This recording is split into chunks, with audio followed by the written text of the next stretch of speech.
Who you are defines how you build. Who knows what a Zentrepreneur is? Or think they know? All right, we're going to talk a little bit about what a Zentrepreneur is in today's discussion.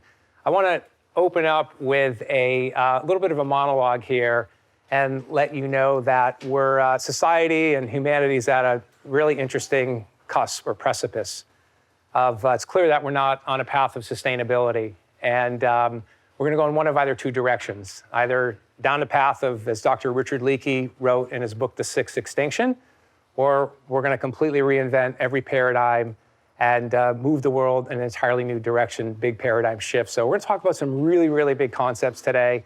I'm not going to get too deep. We're going to share a little bit about quantum mechanics, its impact on human consciousness, what that means to entrepreneurship, what zentrepreneurship is all about. So it's going to be a pretty exciting talk. I'm going to try and condense things into sort of a model and a framework that I hope everyone can understand and follow me in.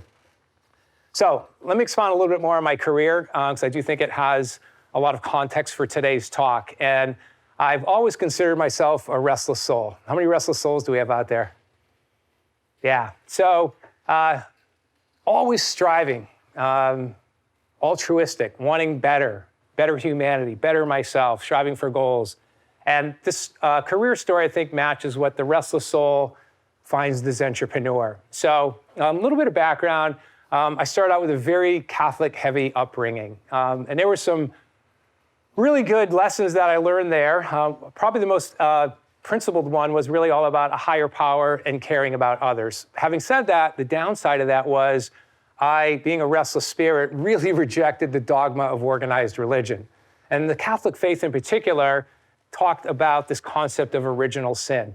And I always had a really hard time thinking that if there is a greater being who's probably loving and compassionate, how could he have this concept of original sin? So that set me off into thinking about religion and spirituality in a much broader context.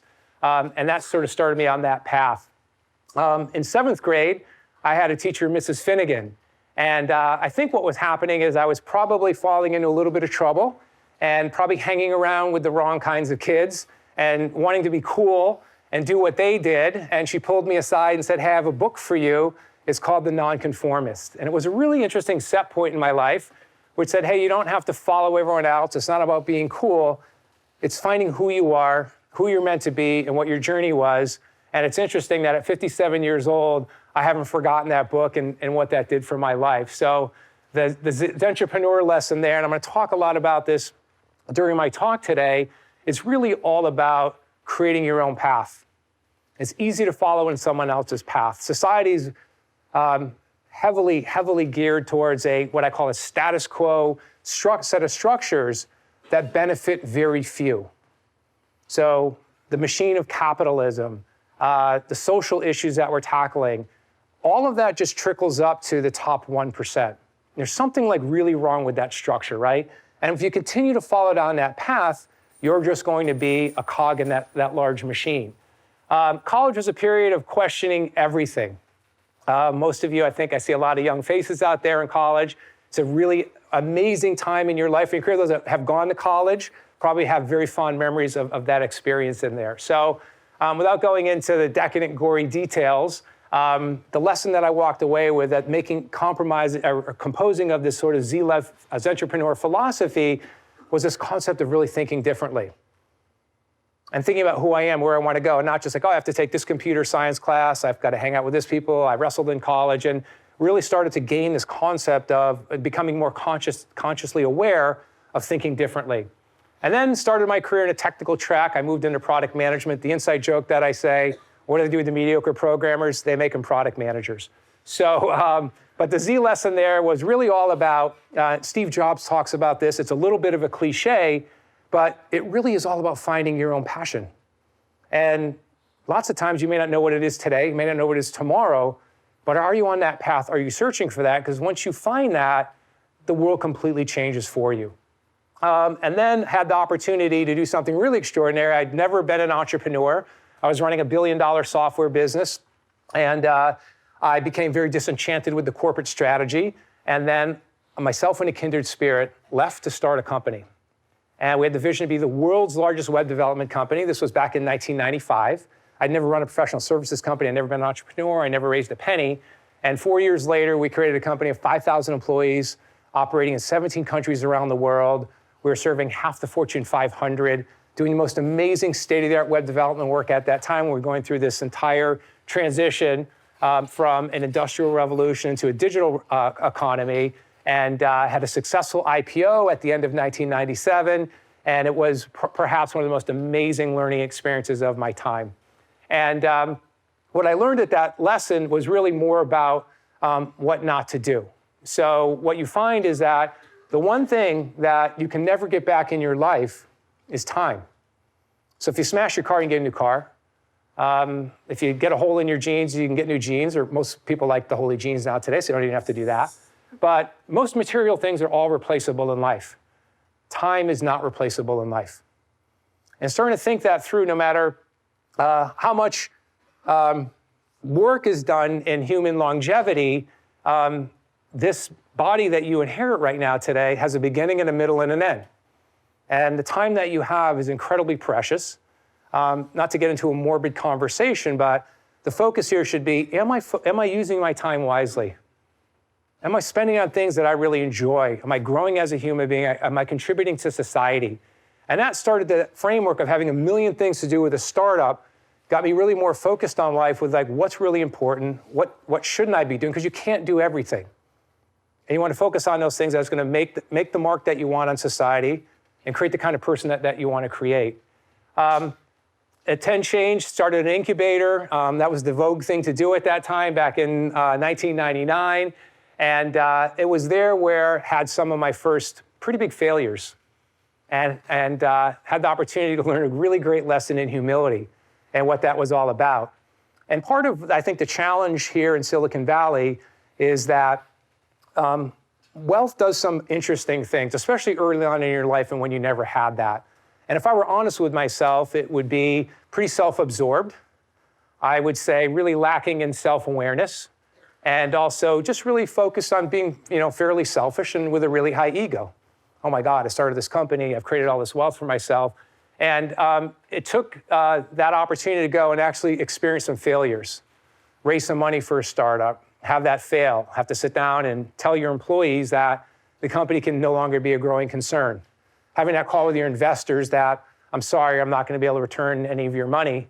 And that was a really hard self-reflection moment in my life. And it was a seminal, pivotal moment in my life about the importance of humility and why you should always carry that with you no matter where you're at, the ups and the downs through life, is having this humble quality about yourself.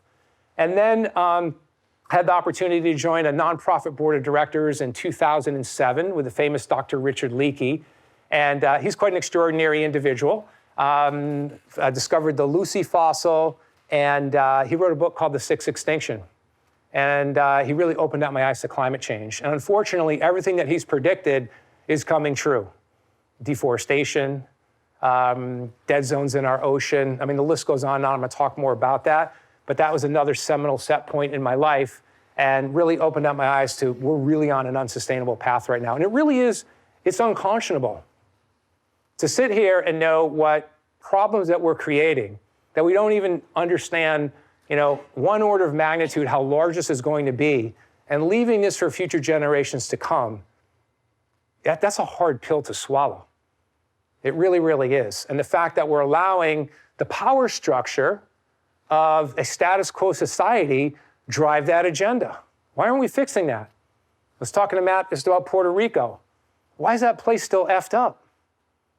It's crazy. These are really easy problems to solve. Let's see. Then I decided to continuously stretch my boundaries.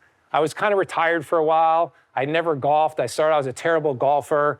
Being a type A person, I started taking lessons, ended up getting 3 holes in 1, which was pretty cool. I started surfing, got to go to Indonesia, some very exotic surf places. I think I'm pretty good, but against a pro surfer, Jarl sitting over here, probably not that good. And it was an amazing time. And then being the person that likes to be out front in the edge, living as far out on the edge as I possibly can, I decided at 46 years old that cage fighting sounds like a cool thing. I trained with Frank Shamrock, a 4-time UFC world champion. did a number of cage fights, and he pulled me aside and said, hey, you seem like a bright guy. You're 46 years old. There's really no career in here. And seems like you're doing a lot of this just for vanity. And when I stepped back and thought about that, and he said, oh, by the way, one of two things could probably happen in here. Either you kind of mess somebody up and you put them in a hospital, or you get put in a hospital. How's that making any sense? And I said, yeah, you're right on that. So you can train. It's incredible, the metaphors of meditation and learning to train in MMA. So that was quite the lesson. And what the story of this is, I don't even read any of Roman philosophy expert Seneca, and then Osho wrote a book on fear. And when we get to that point in life where when we transition, that transition becomes a lot easier if you've lived your life with no regrets. And what I mean by that is that I've made a ton of mistakes. I'm going to still make mistakes. I'm a human. But of course, I would do things differently if I had the chance, looking backwards. You don't have that ability. As far as I know, no one's created a time machine where I can go back in time, but I really don't have any regrets. Everything I do in life, I try and push that envelope. And the more you spend out in front of your skis, and the more you spend pushing the boundary, putting yourself into really uncomfortable situations where the failure rate's really high, or it's really difficult to do, the easy things to take the easy path. That's what creates richness in life. And that's what really resonated with me. And then finally on to executive position at SolarCity. Tool, had another failed startup in my resume, Tesla, and now Autodesk. And that's opening up an entirely new chapter of what I want to talk to you about today, which is Centripreneur Life. So being a guy that was a former engineer, I love charts, pretty easy. I like to create sort of a structure.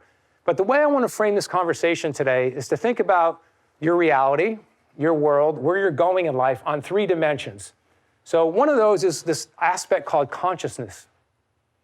It's what's going on in your brain right now, that no one knows what that is. The x-axis is this concept called wisdom. Wisdom's comprised of knowledge that I gain, and then convert that into wisdom. And then the 3rd dimension is how I take those elements, how I put that to action. Where am I going in my life? What kind of person do I want to be? What kind of mark do I want to leave behind? And starting to think those through at a really deep philosophical level. So what I'd like everyone to do for a moment is please close your eyes and take a big, deep breath in all the way. Feel it all the way into your stomach. Let me hear. And then let it out. Just relax and stay here with me for a minute. Now, I want you to go back in time, and I want you to think about one of your childhood places that you lived and grew up. And I want you to picture the home, see the staircase that was there, picture the front door, the yard. And I want you to open the door, and I want you to walk into that home and see the kitchen and the living room, maybe your mom and dad, or brother or sister. Then I want you to walk down the hall, into your bedroom. I want you to see what color was on the wall, the bedspread that you remember. Maybe you had a desk in your room. Then I want you to lay down in your bed.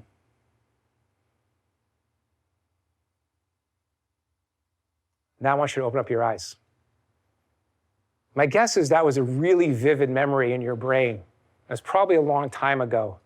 No one knows where those memories exist. No one. Science is perhaps the greatest mystery of life is human consciousness, where those memories exist. There's no Dropbox. There's no hard drive on your brain. Where does that exist? Is it really just between the ears? Is there something bigger? Where does that exist? No one knows. So let's talk a little bit about that. So I've been spending a lot of time what I call the perfect trifecta. Now, I'm going to make a confession. I absolutely hated philosophy in high school. Hated it in college. I also hated physics. It's too linear for me, too much math. But recently, I have been spending an interesting amount of my time learning about this exotic physics called quantum mechanics, which is really below kind of the subatomic level. And there's some really cool terms in here, and I won't try and lay out a deep technical conversation, but this concept of things that can be both particles and wave at the same time. So there's one theory around what's called superposition, where a particle can be actually two places at one time, Schrodinger's cat. There's another concept called entangled particles, where these particles could be vast distances apart, and one is affected, and it affects something so far away. What are they connected by? Dark matter, dark energy. And then another interesting concept called the superstring theory, which is a definition to try and focus on what the aspect of particles and waves and energy and how that all coexists in the universe. And I wanted to read something from a philosopher and physicist that I've been a fan of and following on YouTube for quite some time, John Hagelin, who's a world-renowned physicist and leader of the Transcendental Meditation movement. And he talks about that fourth theory there, which is called the unified field theory. So, the unified field theory as the fountainhead of nature's intelligence, an ocean of pure existence and universal intelligence. It's dynamic, it's boiling with energy. He goes on to make a case of how pure human consciousness is one and the same with human consciousness. Taking the outwardly directed mind typically focused on the five senses, turning that attention powerfully from within to experience deeper and deeper levels of consciousness, slipping beyond all that thought and experiencing in just pure being, pure consciousness, unbounded awareness, where the vibrational tones of the unified field and pure consciousness are one and the same.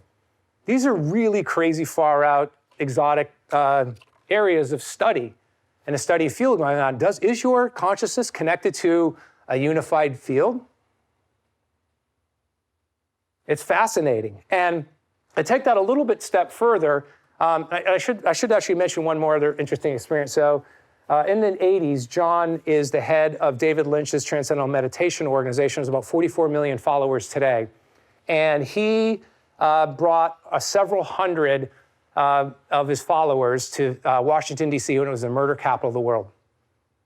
They had a transcendental meditation session, and then they actually measured the level of murder after that. And it went down, it stayed down permanently after that. He set up another coalition of several hundred others. They went to Lebanon in the 80s when there was brutal, violent civil war going on. They had the same session, and they actually measured the level of violence. It had dropped, and it had been reduced systemically over time. So what this ties into is that your brain's got some really interesting matter, about 100 billion neurons, and they are pulsing with electrochemical activity. And those manifest themselves in certain brain waves. So we'll start with sort of the easiest one, which is the beta waves. And they're oscillating at X amount per second. And that's normally how you are in a standard day. You're in class studying, you're at work, you're doing a lot of things. There's not a lot of time for you to sort of think outside of like, oh, I've got to write this paper, I've got to study for this test, I've got this assignment I have to do at work, I've got to create this marketing plan. You're typically running at what are called beta waves. Not a lot of time to think about new ideas, not a lot of time to be creative because your brain's really focused and cycling at that beta level. Then there's alpha waves. This is when, okay, I've done a bunch of studying, I take a little bit of a break, and then my brain gets to relax a little bit, the frequency starts to slow down, and get to catch my breath a little bit and relax. That's an alpha state. And then there's theta waves, and this happens when you are in the state of a much more deeper relaxed state. Lots of times around meditation, being out with nature, being focused, being present, and that's where a lot of ideas and creativity exists, when you can get your brain in that theta state. Sometimes you might feel you're driving, and all of a sudden 5 minutes have gone by, you don't even remember driving, but some ideas pop into your head. That's the theta brainwave that's working. You're in the shower, just relaxing, feeling the water on your body. In a theta wave, some of the best ideas happen when you're in the shower, right? And then delta is typically when you are completely deep asleep, you're not dreaming. On average, dreams happen about 90-minute cycles called REM sleep. But then the delta, they can't have any brain activity because you'd be dead, but you're in a very, very deep sleep. Now, the more interesting brainwave activity really comes from this gamma state. And when you're able to get into this deeper state of meditation or deeper consciousness is when this magic begins to occur. Where you're actually super relaxed, but your brain is operating at this gamma level, exploding with energy, exploding with new ideas, and where the most interesting things began to happen. So I wanted to give you a little bit of a play on why this whole consciousness dimension is so important and how it's going to play in Centripreneur Life. So I opened up my talk today telling you that there's a fork in the road. And the term I like to use, it's a Greek word called kairos, which means a unique moment in time. We're at that moment right now. So path A is what I call the zombie path, right? And this is where we just continue to do what we're doing with the planet, with our economic structure. And if you start to think about that, there was actually a famous neuroscientist that spoke here at Stanford many years ago, David Eagleman, and he cited this research that was done that when you're 2 or 3 years old is when your brain is the most creative and the most active, the most neuroplasticity. And because of Darwin principles, when you don't use it, it begins to atrophy. And in 100% of the cases, by the time 50 years later, when you're 52 or 53, you have half the neuroplasticity that you had when you were 2 or 3 years old. And you might hear Jeff Bezos talk about when he tries to get into creative mode, he puts himself in this 6-year-old kind of mindset and trying to really focus on how do I get back all this magic creativity that I once had when in my youth. And if any of you spent any time around young children, they have no boundaries. Matt's got a 7-year-old. My guess is that his ideas are probably so out of this world and so creative because they haven't been forced into this structure, this zombie structure, where you do the same thing day in and day out. You meet with the same people day in and day out. You do the same things day in and day out. And that electrochemical network just keeps getting deeper and deeper and deeper. The grooves just get deeper and deeper. And what's the end result of that? We've got some of the most hugest economic income diversity problems that we haven't seen since the Great Depression. And it's hard for me to sit here and look at the status quo path and go, everything's going to be all right. Because I don't believe that everything is going to be all right if we stay on that current course and speed. So we've got massive, what I call, we need a modern set of new paradigm shifts across the entire board. From a planetary sustainability standpoint, economy, social, ethics, laws, government, and I want to talk a little about where you're spending your time and how I think you should be spending your time. So I've got a few more stats for you. Let's talk about the planet, an area near and dear to my heart. So I spent a bunch of time at SolarCity and at Tesla. Deforestation, we've lost 46% of our trees and nearly 100,000 acres are cut down every single day. Our waters, each year, 1.2 trillion gallons of untreated sewage, stormwater, and industrial waste are dumped into our US waters. The Great Garbage Patch in the Pacific Ocean, it's twice the size of Texas. At an atmospheric level, we have over 405 parts per million of CO2 in our atmosphere. And I remember back in the 90s, we talked about there's going to be massive havoc if we actually get over 400 parts per million. We're now at 405. And the most stunning figure, and what Dr. Richard Leakey really talked about, was biodiversity. And how many plants and animals are being extinct is at an epic level. Humans have destroyed 83% of all mammals and half the plants since the dawn of civilization.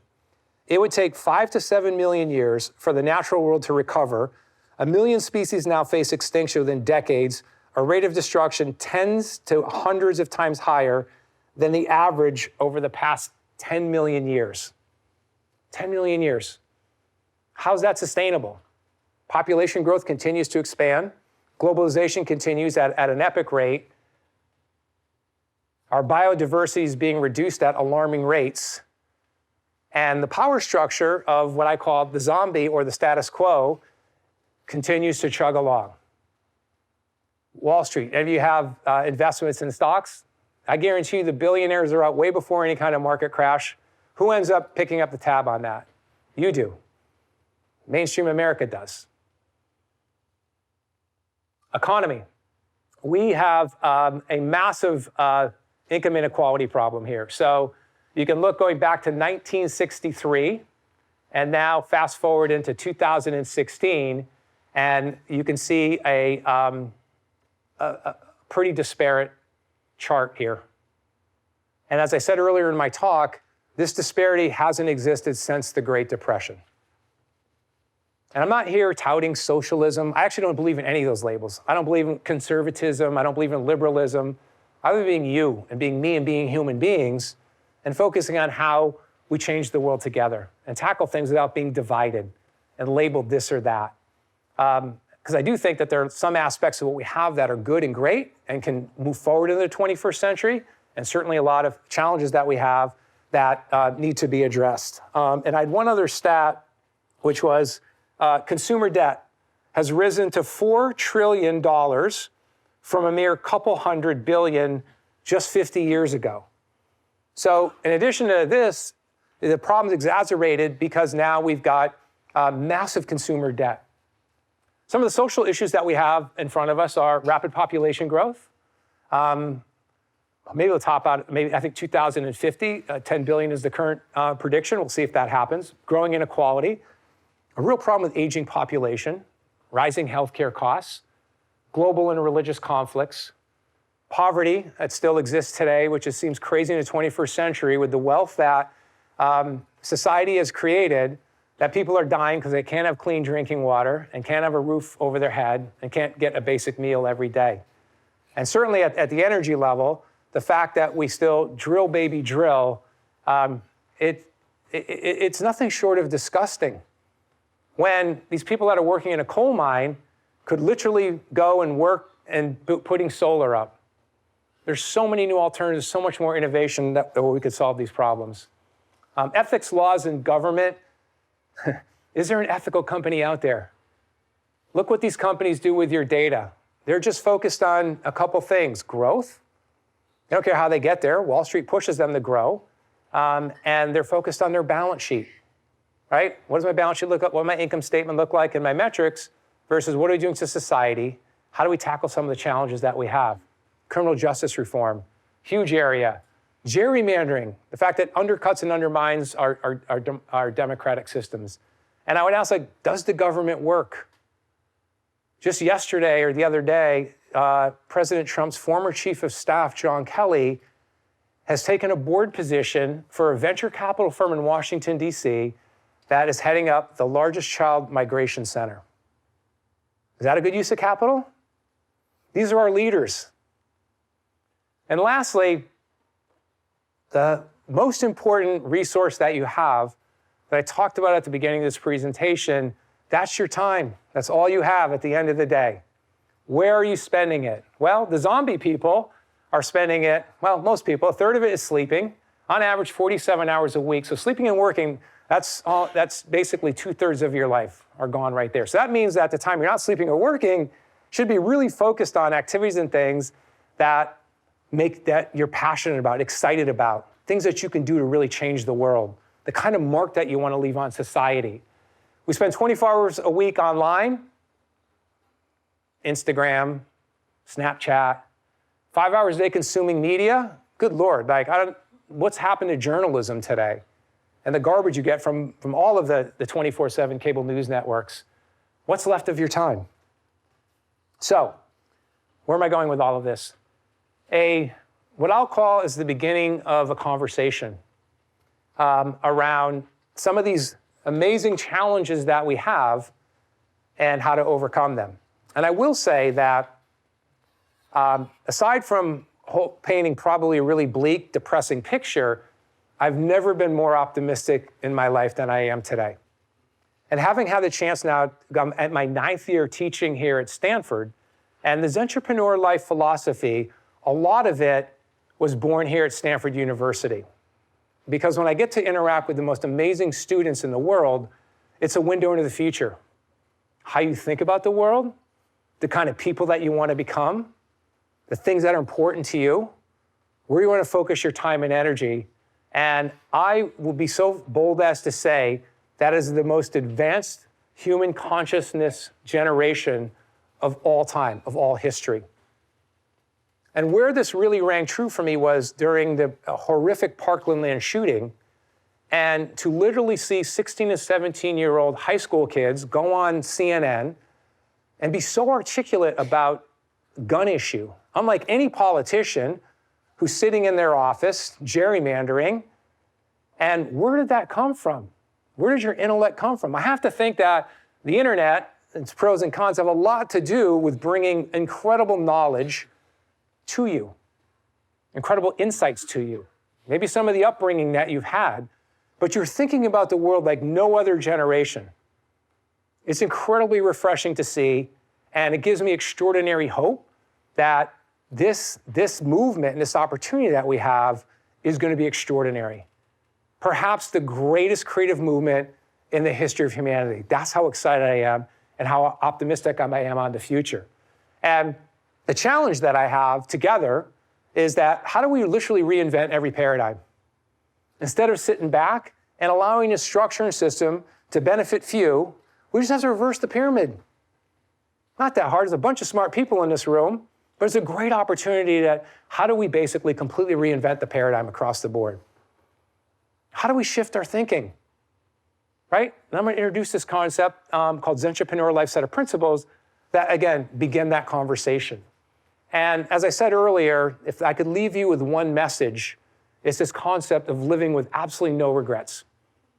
I'm not saying be completely reckless. Your parents probably wouldn't be too happy about that, but do things you've never done.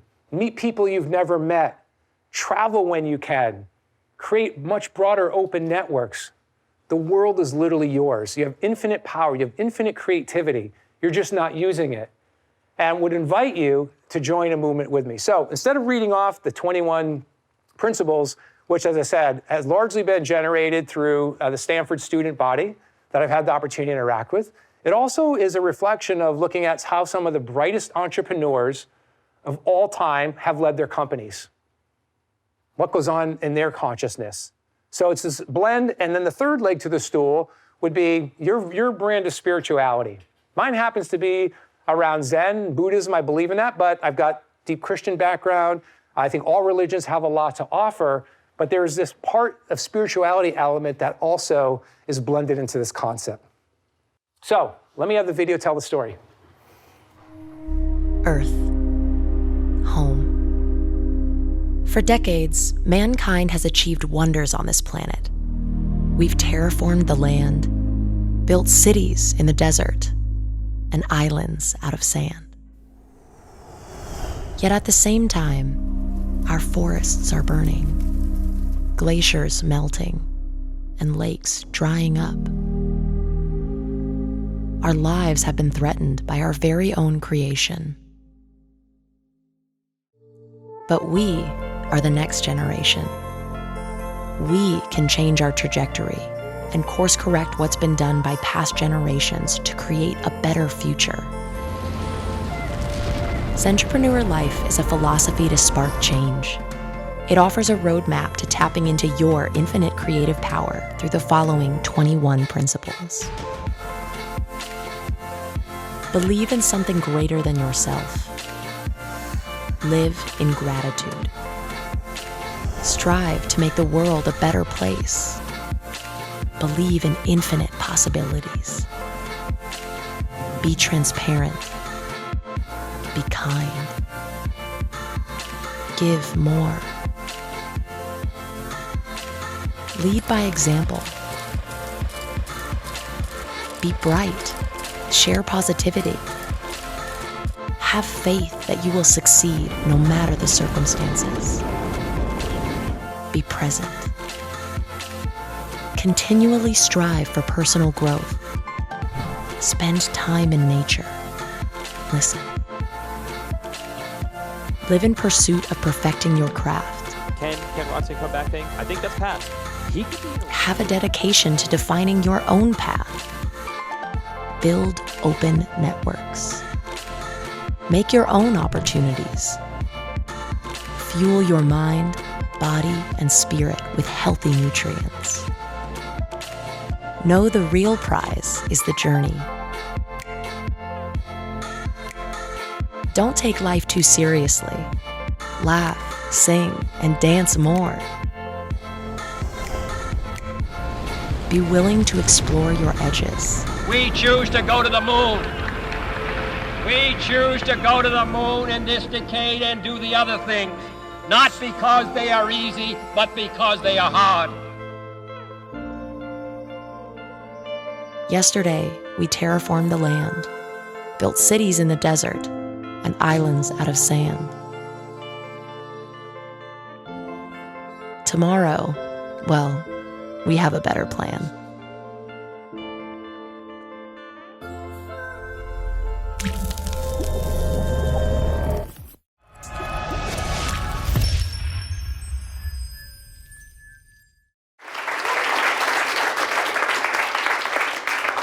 Okay, so I don't have all the answers. There are people on this planet way, way smarter than me.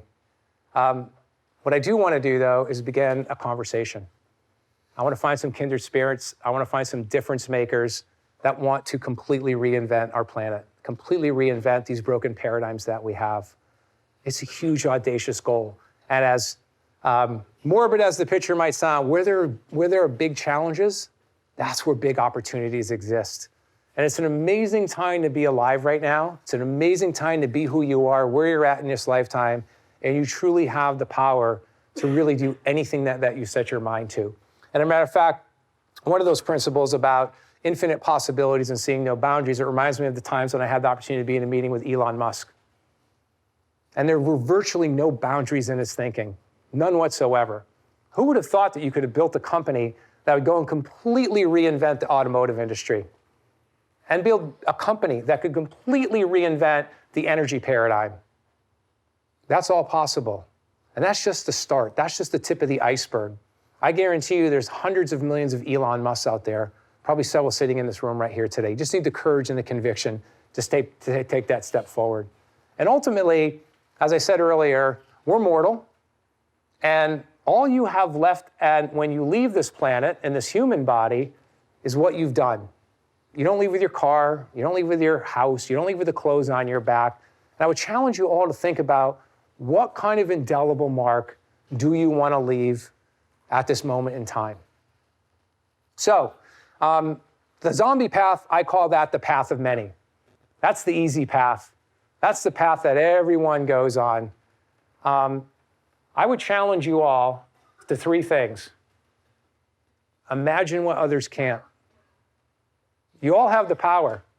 There's not one person in this room that doesn't have infinite creative power and capability. You just have to put yourself on the right path and believe that you can do it, and search for these amazing opportunities that exist out there that will enlighten your world, that will bring a whole new level of consciousness to your being and where you are and where you're going, your disposition on life, and what your version of reality is.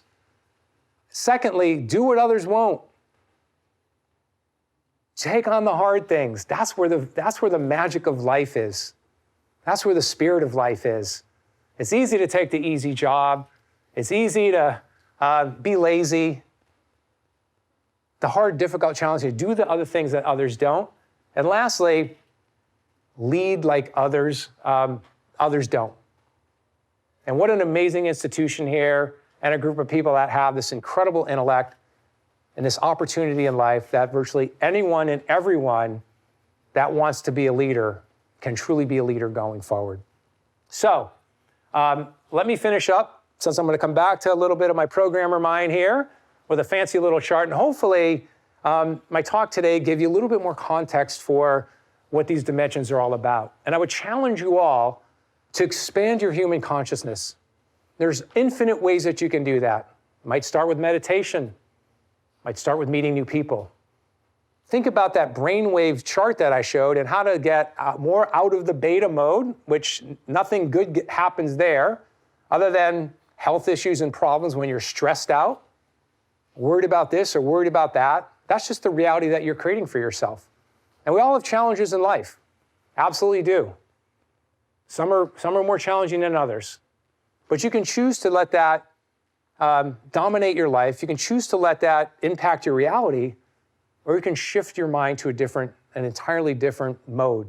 And I would coach you all into really moving forward and expand your human consciousness, because that's where all the magic, that's where all the creativity lies, right? Secondly, I would also encourage you to increase your knowledge and wisdom. How do you do that? Well, how are you spending your time, right? Action. Are you meeting new people? What new things are you doing every day, every week, or every month? Could be simple things like playing guitar, taking up an art and craft, making some jewelry, to thinking about some of the bigger problems and challenges that we have in life.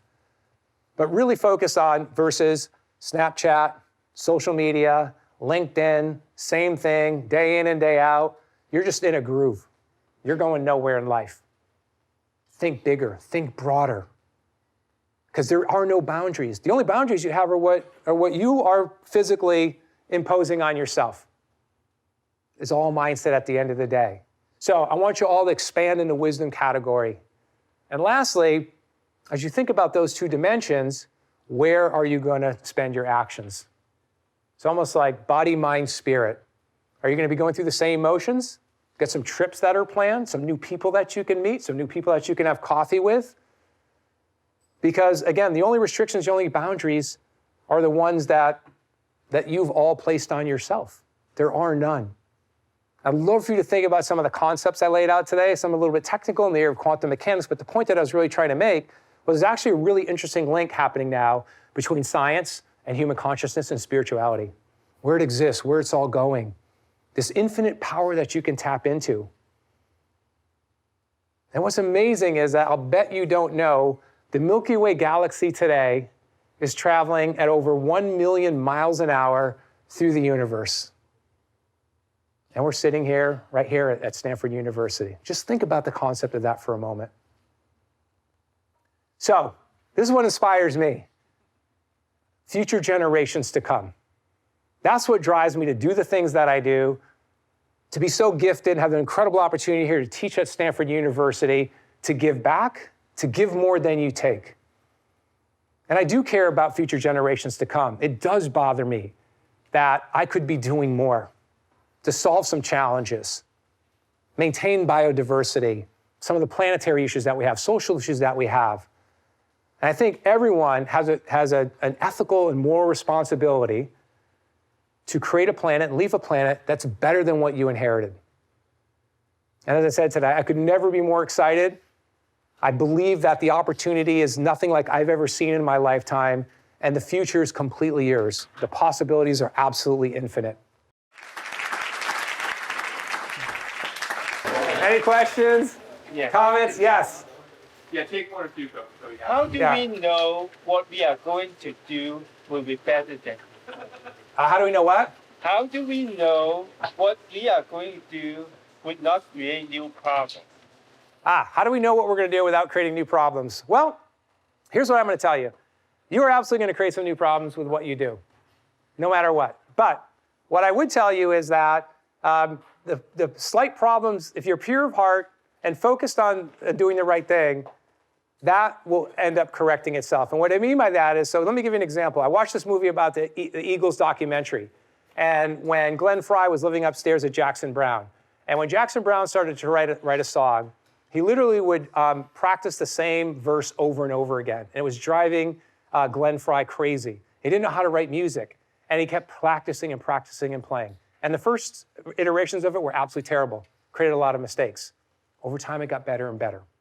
And that's what he said to himself, it's elbow grease and it's working really hard. So I would rather, in business, right, what's the worst thing you can do? It's not make a decision at all. Sure. The most important, even if it's wrong, it's like you get the best data that you can, you think things through, the problem that you're trying to solve, and at that point, like everyone's going to make mistakes and you'll probably end up creating some collateral damage along the way. But what you end up doing and solving is going to pale in comparison to potentially some of the collateral damage that you've caused. So that's my philosophy on that. Any other questions? Yes? What recommendations do you have for entrepreneurs about how to build different incentive structures or what KPIs to build in that don't perpetuate the same paradigms? Yeah, wow. A different incentive structure for different KPIs on building businesses that I assume are more ethically moral. God, that's a really great question. So I'm sitting here in Silicon Valley, and without completely pissing off the entire venture capital community, but I think that we'll have roughly $180 billion going into venture capital new innovation. That, and it literally occupied by several hundred venture capitalists, that model is completely wrong and broken. So because they're literally for one reason, I don't blame them for that, but they have limited partners. They raise that money, and then they have to deliver really great returns on that. And I have lots of ideas on what I think a new model would look like. And again, it all has to start with sort of flipping the paradigm. So if we continue to work through the same structure, you're going to get the same behavior, which is like grow, grow, grow, grow, grow, burn your people out, burn your people out. You're disposable. I need growth. I need my balance sheet to look this way, these KPIs. So I think B corporations is a really good start in that direction about having a set of looking at your supply chain Is it ethically sourced? Where the material's coming from? Is there no slave labor coming with that? I have a bunch of other ideas, but that to me is in the right direction. And I think it is all about sort of a conscious awakening, and then how do we reinvent the traditional venture capital? I think it's hard to try and superimpose what we need to do on that. I think it's all about creating a new paradigm. Yeah. Is there a trigger moment in your life that you made you an entrepreneur? I looked at your LinkedIn and it looks like the first few stations in your career were kind of ordinary. So I've been surfing too much. I got a bunch of water in my ear. Matt, what was that question? So you talked a lot about Centripreneur, but you checked out your LinkedIn profile, Yep. and the first couple of stops maybe were more, I'm going to go with the word traditional. Yep. Yeah, that's a great question. I actually talked to my class about that concept. So if you'd asked me 9 years ago, hey, Professor Corey, give me some tips on my career, I would have given you a boilerplate answer. Go work for a large company that's the market leader in their category, go learn. And then if you end up creating a really good idea, have some unique insight, then that's the right time to go do your own thing. I actually think it's the exact opposite of that. But what I would say is that there isn't a one size fits all. So where I've gotten is that I would absolutely do things differently. I would not go through the traditional route that I went through. I think that was sort of me being conservative, me being just sort of focused on my career. Okay, what's the next promotion for me? What's the next raise for me? And being methodical and being a zombie and just following sort of that tried and true path. So what I would say that, I'm not saying being an entrepreneur is for everybody, but I do think that there are massive opportunities to get involved in many different ways versus, and if, you know what, at the end of the day, if that is what you're feeling right now of the traditional path, that's awesome. I don't begrudge that at all. What you should do, what I would encourage you all, is to make sure, like, are you getting all the data in to think about that decision? That's the right way to think about that problem, is like, because then at the end of the day, you have this sixth sense that exists inside you, right? And you have this somatic intelligence system. You're not telling yourself to breathe. You're not telling your heart to beat. There's a natural intelligence that is inside your body. And there's this thing called a gut feeling, something that's in your heart, something that you feel, right? And that's part of consciousness, doesn't exist anywhere. You all have that capability. You know when something's right for you. And I would just encourage you to, like, don't doubt that. Go with your heart. Even if it turns out where, maybe not the right thing. I'm kind of facing a similar situation right now. I'm at peace with my decision and where I'm going on that. And I just don't have any regrets. I want to put myself out there more. So what I would say is, like, learn from what I did and stand on my shoulders and think about a broader opportunity for yourself. Make sense? All right, one more question? Last question, if we got one. Sure. Would you go into, one of the tenets was about building open networks. Yep. Would you give us some tips on how Yeah, to so, do that okay, open effectively? networks. Again, thinking about that paradigm that I talked about where we do the same things day in and out. So what does current structures drive towards? So LinkedIn, it's set up that you really just connect with people that you already know or you worked with. And I know myself, like, whenever I've reached out, sometimes if you reach out to connect with people that don't know you, if you get too many no's, I don't know that person, LinkedIn will actually warn you. And then after, if you keep doing it, it will lock you out of your account for a certain period of time. What is social media set up? Oh, you hang around with these types of people. You have these types of political views. You buy these types of products. You're in the same swim lane. Twitter, all of that stuff. So where creativity comes from is having more expansive data points. So if you're literally in the same swim lane, you hang out with the same people with the same views, you're not going to expand. So the concept of an open network, which is an area that I'm thinking about, of how to drive more mentorship into the world, especially for young people, because I think that's one of the ingredients and one of the opportunities that we have, in that it's almost like, what would it be like if you had your own personal board of directors that could help you think about your life? And it could be a domain that you're interested in, robotics, AI, whatever that might be, but other individuals that you never would have thought of connecting with, and can bring an entirely new perspective from anywhere around the globe. And what we found, there was a study done that, a Forbes magazine article, I can get it for you, but scientific data actually shows that the more open networks that you have, not only the more successful you are in life, but the happier you are in life, the more fulfilled that you feel in life. So the concept of that open network is that we've got to step outside of these current structures and systems that literally keep plunking you in the same swim lane. You got to get into a whole bunch of swim lanes.